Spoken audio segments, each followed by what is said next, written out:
We'll now move to item 16, priorities and goals for the fiscal year 2021-2022, presented by Dave Vaughn, our city manager.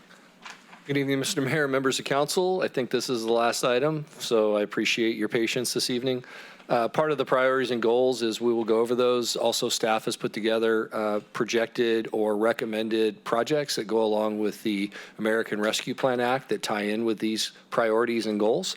So lastly, we will be asking you to adopt a resolution making these goals and priorities for FY 2021 and 2022 a part of the public record. So with that, we sat here in May of this year between staff and council and had a lot of great discussion around what would be priorities, what would be goals coming out of a set of goals and priorities that the city had held for approximately 18 months. So out of this meeting, the executive team sat down and we went through all of the notes. Actually, thanks to Diana, she actually handwrote all of the notes and then typed them for me, so thank you. And then we sat down and did an extensive amount of discussion, and what we're coming back to you with is what we heard that day. We believe there's an overarching theme, quality of life, and we believe there's 4 things that support that quality of life: public safety, infrastructure, business friendly, and fiscal responsibility. So as we took those themes and thought about how the best way to represent those, is we came up with this. We believe all of these circle the quality of life that are for our residents and the objectives that the city will be taking on in FY 21 and 22. And so public safety, maintain highly qualified teams to provide services that serve and protect the residents, visitors, and businesses of this community. Business friendly, enhance and maintain a business friendly environment for our city and our partners. Infrastructure, maintain, improve, and invest in the city's infrastructure, water, sewer, streets, circulation, parks, stormwater, and public facilities. And fiscal responsibility, maintain the financial stability and stability of the city of Yuba City and operate our city's government in a physically responsible and responsive manner. So public safety. One of the things we heard very loud and clear was formalize a comprehensive emergency preparedness plan. That is going to be a very big lift for our team, but we're prepared to take that on and have that for you in this coming year. Provide timely and effective emergency service response while implementing at least 2 innovative programs per year. Annually update training expenses to ensure new legislative demands are being accounted for in the budget. Infrastructure. Maintain and update a 5-year rolling capital program list with prioritized projects. Continue to pursue other financial participating from partnerships from federal and state and local agencies such as grant and matching programs. I got a typo in there. Business friendly, develop and maintain programs and policies to promote, attract, and retain local businesses. Support a vibrant, attractive, accessible downtown, which attracts residents and visitors to enhance tax increases, sales tax increases, jobs, and quality of life. Fiscal responsibility, pretty big buzzword running around, but it's something that's important to us. Cybersecurity, as well as continue to evaluate methods to increase city revenues. So as part of this effort, the team sat down and talked about HR 1319, which is the American Rescue Plan Act, and tied projects to priorities. Business friendly, Plymouth Street downtown enhancement features. Another project, keep Yuba City clean. Fiscal responsibilities, focus on finance, IT, and cybersecurity, improve payroll systems, revenue reserves for supply chain impacts from COVID. Speaking to what the mayor spoke about earlier, we don't know what's happening with potential sales tax impacts, so reserve revenues for supply chain just in case we have an impact. Infrastructure, water treatment plant, electrical and instrumentation improvements, Harder Bridge sewer connection, the park at Harder development project, continue that, building that park. Public safety, police department evidence storage building, police K-9 training facility, and upgrades at Fire Station 2.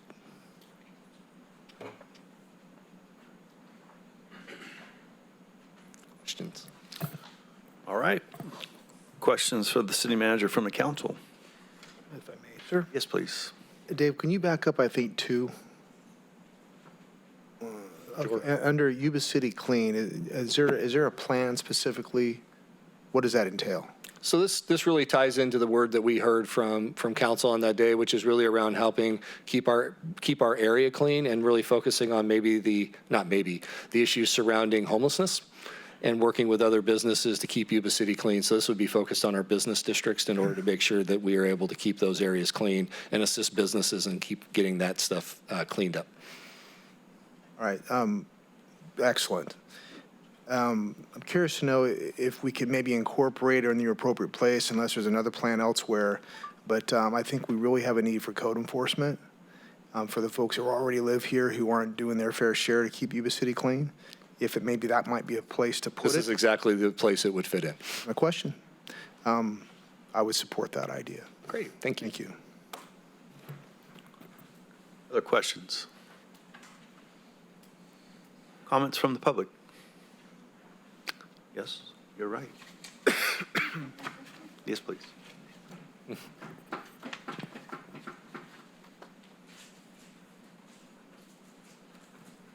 have my card there, but I'll state my name again. Sorry about that. My name is Heather Essman. I live on 2020 Lincoln Road, which is actually south side of Lincoln Road, but it's still within the city limits. You can look at the map. It's very complicated. But anyway, so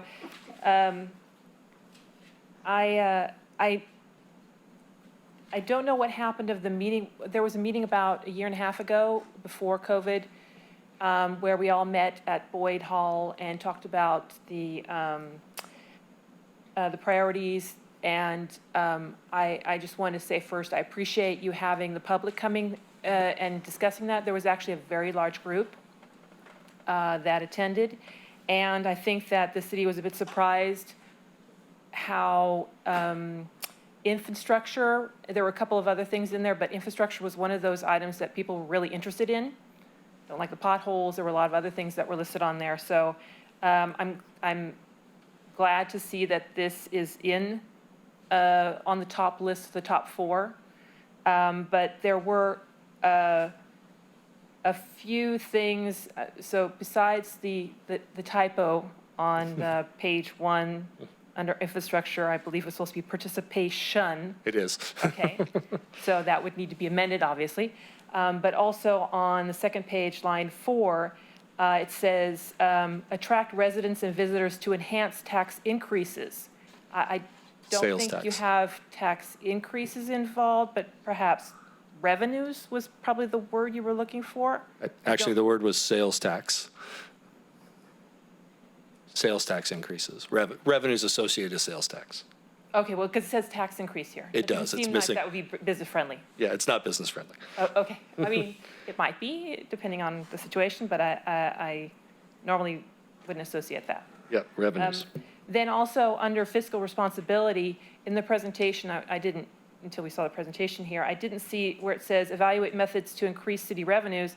That's not on the list of projects there. It was basically putting some reserves aside for revenues, but it wasn't actually listed on as a project. So I'm curious what kind of projects that came up in the meetings where you would be able to evaluate methods to increase city revenues, because the number one thing that people are always worried about, and the easiest way is for tax increases.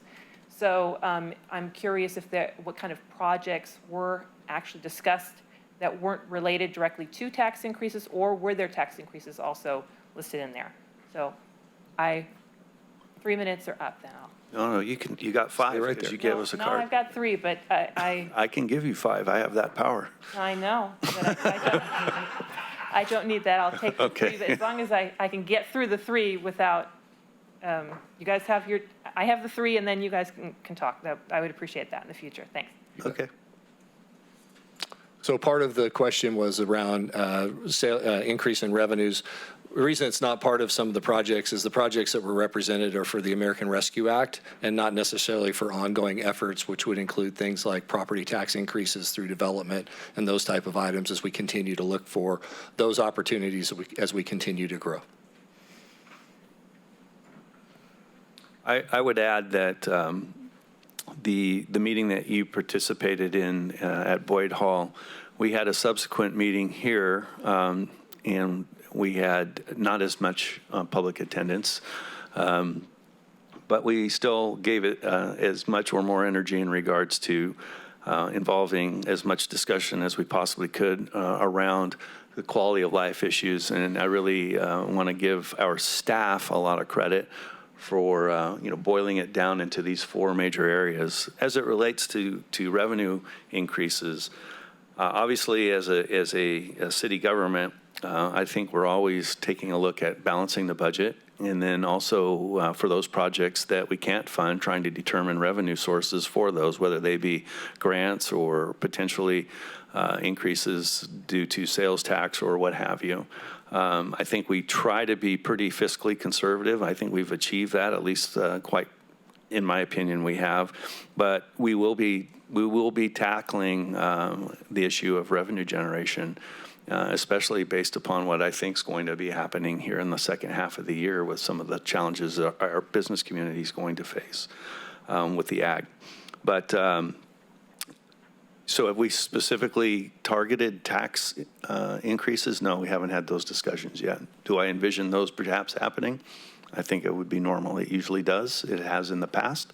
And I'm sure those will be relatively well-attended and spirited discussions, especially with an election year coming up next year. So there are other means of generating revenue as well. I guess I'll take this opportunity to thank staff, and many of you are in the room. I know that we tasked you with coming up with something that was a little different in regards to priorities and establishing some things that we could actually get done. Not that once those got done that we're done, but we got 2 or 3 bullets on each one of those items, and we want to be able to do that with quality. So it's not just a bunch of ink on paper, and I appreciate the efforts that staff put together in coming up with these. At least from where I'm standing and sitting, they look like they're achievable. They look like they are meaningful, and I believe they are certainly something that will continue to add to the quality of life here in Yuba City. So I will invite comments from the rest of the council as well, please. Through the mayor. Mr. Vaughn, first of all, thank you, because I like what you presented tonight, because it's more of what we're used to in the business world. And it's a process that we can measure, we can evaluate, and keep following that circle around to make sure we're improving the quality of life. But I want to go back to one of your comments. As over the 4th of July weekend, I've traveled a lot of the roads through Yuba City.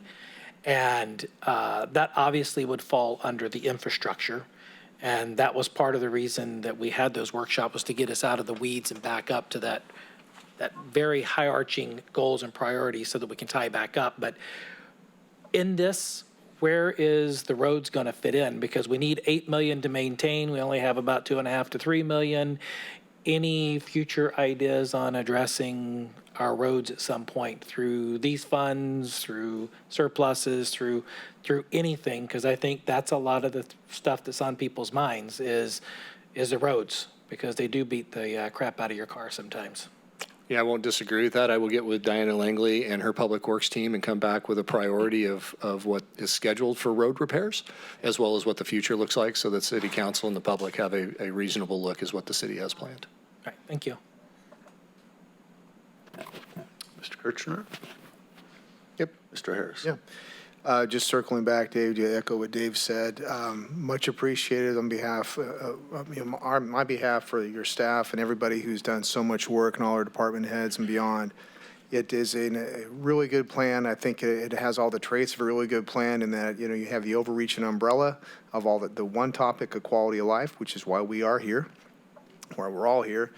And then the 4 mini umbrellas and everything with underneath, which has action items and things that are measurable, and more importantly, things that are reasonable and obtainable. We don't want to set anybody up for failure, and we want all of our department heads and their staff to be successful, and we set reasonable goals, obtainable goals, and we get there, and then we keep going on and do always ask ways to improve. But I think that these things that we've talked about, you did an outstanding job. The roundtable must have been pretty enlightening when you all got together to put this together. But from extracting of all the discussions, the priorities, and I think you did a really good job of nailing that. And I'm looking forward to working with all of you as we proceed to accomplish them. So thank you very much. I really appreciate it. Thank you, Mayor.